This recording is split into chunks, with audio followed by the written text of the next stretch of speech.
They say some people enter your life like sunlight through a window quietly, gently, yet once they're there, nothing is ever the same. I first met Anna on a radiant summer afternoon when I was 10. My twin sister, Julia, dragged her new best friend into our backyard, where I was building a makeshift fort of old branches and planks. Anna's laughter was bright, crystalline, a sound that seemed to fill the world. Her dark eyes sparkled with mischief, and her hair, always a little wild, fluttered around her face like a halo. From that day, we became a trio. Julia, Anna, and I were inseparable, summer's children, running through woods and empty lots, inventing realms where we ruled as pirates or explorers or ancient kings. Anna fit perfectly into our strange, lopsided little family, and my parents adored her. I'd catch my mother, watching us out the window, a knowing twinkle in her eyes as Anna and I argued over who had the better slingshot or who could climb the old oak fastest. We grew together in every sense, our secrets shared over flashlight beams and whispered confessions, our first heartbreaks and triumphs, our wild plans for the future. Julia sometimes joked that Anna was the third twin, and in some ways it felt true. Even in our teens, as the world started to push us toward different paths, we always found our way back together. The first time I realized I loved Anna, truly loved her, was on a cold winter night when I was 13. We'd snuck out to the frozen pond behind Julia's house, skating beneath a sky swollen with stars. Anna fell, laughing, her cheeks red from the chill, and I reached out my hand to help her up. For a heartbeat, the world went still. I saw everything: the reflection of stars in her eyes, the soft curve of her smile, the way she squeezed my hand just a little longer than necessary. At 14, we started dating. It was awkward at first: tangled fingers, endless blushing, notes slipped into lockers. But there was a naturalness to it, too, as if we'd always been waiting for this. Our families teased us, but in gentle ways. Julia rolled her eyes but always made space for us. High school brought changes: new friends, new challenges, ambitions that pulled us in different directions. Anna loved art, and her drawings filled the margins of every notebook. I was obsessed with computers and spent late nights coding little games I'd let her play. Sometimes it felt like we were drifting, yet always some invisible thread pulled us back. We graduated side by side. In our old notebook, Anna wrote, "No matter where life takes us, you'll always be my home." We married at 23, in the old church at the edge of town. I still remember the way the morning sun streamed through the stained glass, painting colors across Anna's white dress. Julia stood beside her, beaming. Our parents cried. My father gave a speech about childhood and hope. For a moment, the world felt new, as if anything was possible. Our first apartment was small, perpetually messy, filled with Anna's paintings and half-finished DIY projects. We laughed through burnt dinners, built IKEA furniture at midnight, and dreamed of a future: travel, children, a house of our own. We were poor in money but rich in hope, and for a while, that was enough. Anna started working at a design firm, I landed a software job. The world felt thrilling, full of promise. We went out dancing on Saturdays, went camping in the mountains, made love on creaky old futons, and whispered about baby names into the early morning hours. The first doubts came quietly. Anna worked late more often, grew distracted, sometimes withdrew into herself. I noticed but didn't speak. Maybe I was afraid of the answer. We had arguments, sharp and sudden, over nothing. Julia, ever the peacemaker, tried to mediate, but it was clear something had shifted. 5 years into our marriage, Anna sat me down on a rainy April evening. The look in her eyes chilled me to the bone, but I tried to hold on to hope. She confessed a month-long affair with a coworker, a man whose name I'd heard only in passing. She wept, shaking, telling me the guilt was eating her alive. Everything inside me shattered. I tried to listen, tried to understand, but all I heard was the echo of betrayal. We went to counseling. We tried to forgive, to rebuild. Nights ended with silent tears, days with forced smiles.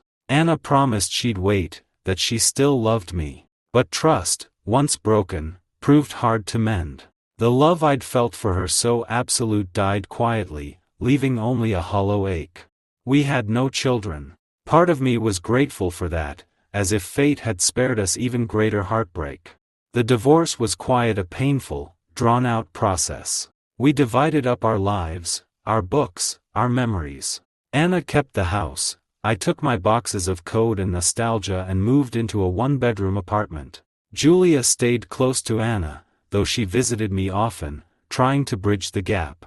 I spent nights alone, haunted by what-ifs and maybes, by the echo of laughter in rooms now empty. For a long time, I believed I'd never love again, that the river of my life would always carry a bitter current. Anna, as Julia relayed, was not the same. She left her job, shunning the world, searching for absolution in volunteer work at the local church. She dated no one, withdrew from parties and old friends, tried to fill her days with purpose. Despite everything, I did not hate her. My grief mingled with pity, sometimes even with gratitude, for the years we shared. 3 years later, I met Lauren. Sometimes I wonder if fate, after all its cruelty, finally decided to show mercy. We met through mutual friends, an impromptu barbecue where Lauren's laughter drew me like a lighthouse through fog. She was warm, grounded, effortlessly kind. We spoke for hours that night, about science fiction, travel dreams, our families. Our first dates were simple: coffee, walks in the park, movies where we whispered sarcastic commentary. But there was a lightness to it, a sense that I could be myself, no shadows lurking at the edges. Lauren didn't ask about my past, she let me reveal it in my own time. When I finally told her about Anna, she just squeezed my hand and said, "I'm here now. That's what matters." We married after 2 years of dating. Lauren brought a warmth into my life I had never known.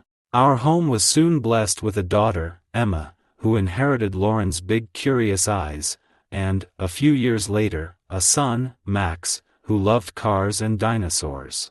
We built traditions: Sunday pancakes, movie nights, lazy mornings in bed. I felt whole for the first time in years. Still, Anna's shadow occasionally flickered at the edge of our lives. Julia, loyal as ever, kept me updated: Anna's volunteer work, her health struggles, her rare attempts to reach out.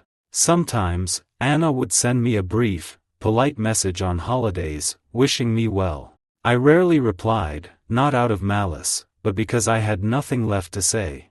On the day of my wedding to Lauren, Anna called. Her voice trembled as she confessed she still loved me, would always love me, would wait as long as it took. She promised it would be the last time she'd interfere, and true to her word she disappeared into her own solitude. Years passed. Emma turned 7, Max 3. Anna never remarried, never dated. Julia tried to coax her back into the world, but Anna seemed content to fade into the margins, caring for others, painting, living quietly. The pandemic changed everything, forced us all to reassess what mattered. One autumn afternoon, Julia arrived with her kids for a playdate. While Lauren ran out for lunch, Julia sat me down, her face clouded with sorrow. She delivered the news like a verdict: Anna was dying. Terminal illness, only months to live. She had refused treatment, choosing quality over quantity of life. Julia relayed Anna's plea, to see me, to spend some final days together, not as husband and wife, but as old friends sharing an unspoken goodbye.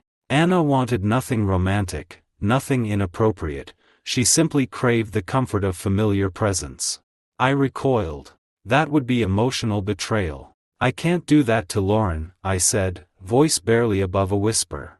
Julia pleaded, tears in her eyes, voice breaking. "Please, just see her. She's dying, and she needs you." Our conversation was intense, yet quiet. Emma and Max played in the next room, their laughter a bittersweet reminder of what I stood to lose. When Lauren returned, Julia blurted out everything. Lauren listened, her face unreadable. After Julia left, we sat together in silence, the world outside blurring into drizzle on the kitchen window. Lauren broke the silence. "I'm not thrilled about it," she admitted, tracing circles on the table. "But I understand. She was a huge part of your life. If you need to see her, I won't stop you. I shook my head, conflicted. I don't know how I feel. I don't love her anymore, haven't in years. But I keep thinking, what if I regret not saying goodbye? What if she deserves some peace? Lauren smiled sadly. You're a good man, you know that. I trust you. Just promise me you'll be careful with her, and with yourself. I promised. We set boundaries, no nights away, no secrecy, no husbandly gestures. Just closure, if closure was possible. A week later, I returned accompanied by Julia to the house that once was mine. The front steps creaked with every memory. Inside, time seemed suspended. Anna's artwork still lined the walls, faded photos of our wedding day and old vacations glimmered in the soft afternoon light. Anna waited in the living room. She'd lost weight, her hair thinner, eyes larger in her pale face. Yet when she saw me, a spark ignited, a flash of that summer girl I once loved. She rose shakily and I, without thinking, embraced her. For a moment, the years between us evaporated, replaced by a simple, aching humanity. We spent hours talking about childhood, about Julia's kids, about the world we'd built and lost. Anna asked about Emma and Max, and I showed her photos, spoke of their little personalities, their wild imaginations. She listened like she was trying to memorize every detail. Julia made lunch potato soup, Anna's favorite. We played board games just like old times. There was laughter, but it was tinged with sadness, an awareness that this was a farewell. I wandered through the rooms. The bedroom still held echoes of our life together, our wedding photo, a sweater I'd left behind, a sketch Anna once did of me, still pinned above the desk. I felt no pain, only a gentle nostalgia, a gratitude for what once was. When I left that evening, Anna hugged me tightly. Thank you, she whispered, tears flowing freely. I love you. I'm glad you found happiness. I hugged her back, fighting my own tears. You gave me so much, Anna. Thank you for everything. I hope you find peace. As I drove home, the world felt brighter and sadder, all at once. Lauren met me at the door, and I told her everything, every word, every feeling. She kissed me, held my hand. I'm proud of you, she said, quietly. And I love you. A week later, Anna asked if she could meet Emma and Max. Lauren agreed. We brought the kids, who instantly adored Anna, her stories, her gentle smile, her way of making every moment feel magical. The house, once a place of heartache, became a place of healing, of closure. Those visits became a ritual. We'd bring food, play games, reminisce. Anna spoke less and less, but her eyes shone with gratitude. I think, for the first time in years, she was at peace. Julia was there for every visit, her presence anchoring us. Lauren, never jealous, always supportive, became my confidant. We talked through every worry, every aftershock. Our marriage, if anything, grew stronger, its foundation laid bare, tested and proven. Anna passed away quietly, one early spring morning, with Julia at her side. She left me a letter thanking me for forgiving her the family she'd always wanted, even if only in memory. I cried for her, for us, for the boy and girl we'd once been. But I also smiled, knowing I'd finally let go of the anguish, the bitterness. Anna's last gift to me was peace. Epilogue. Life moves forward. Emma and Max grow taller every day, Lauren and I build new memories. Sometimes I take out that old notebook, a relic from childhood, and read Anna's words. No matter where life takes us, you'll always be my home. They don't fill me with pain, not anymore. Home isn't always a place, or even a person. Sometimes, it's a collection of memories, a river of love and forgiveness that carries us onward. Anna's life shaped me, and in her final months, she reminded me of the power of compassion and closure. I am grateful for every lesson, for every joy, for the chance to say goodbye the right way. Please, don't judge Anna too harshly. We are all just human, fragile and flawed, searching for light in the darkness. Sometimes the bravest thing we can do is forgive and allow ourselves to be forgiven. Thank you to everyone who offered advice, who listened, who shared their stories. You helped me find the strength to open my heart one last time, and in doing so, set both Anna and myself free. This chapter is closed, but the river flows on and I face the future with hope.